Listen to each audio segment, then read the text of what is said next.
Welcome to the Boston Garden, where today the Boston Celtics play host to the Seattle SuperSonics. The first meeting of the year of 1979 and 80 between these two clubs.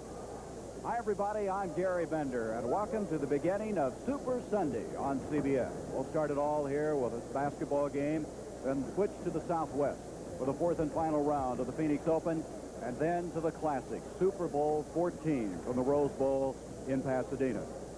As I mentioned, we're in the Boston Garden, and you talk about a rich basketball tradition. There's none better than right here.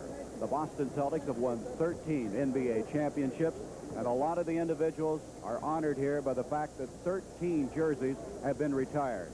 Number 6, Bill Russell, was one of those. What an impact he had in the NBA.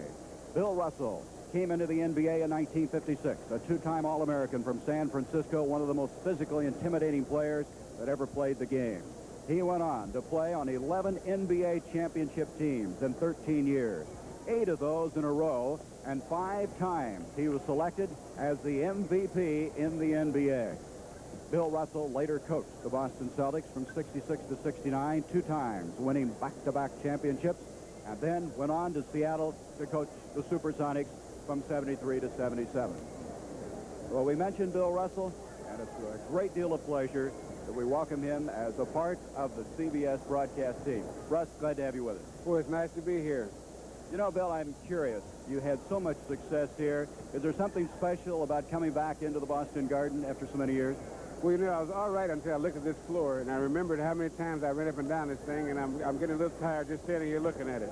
You know, you had a unique opportunity. You coached not only Boston here, but as we mentioned, you also had a chance to coach Seattle. What are your feelings about these two clubs as they come in here? Well, I see they both got better coaches. But have you seen a lot of changes? Oh, yes, the game has changed a bit. But, you know, it's funny, the more the game changes, the more it remains the same. Because the good teams consistently play the same way. They play strong defense. They mostly pass break. But you find that you don't find many all-stars on the real good teams. Although they are players of all-star quality, they make the sacrifices that it takes to be part of a winning team. And both these teams are prime examples of it. And as I said, they're both just so well coached that it's fun to watch them. Okay, now let's go to Hot Rod Hundley, another member of our broadcast team. He's with Coach Lenny Wilkins. Well, it was only about 7 months ago, Lenny, that the Seattle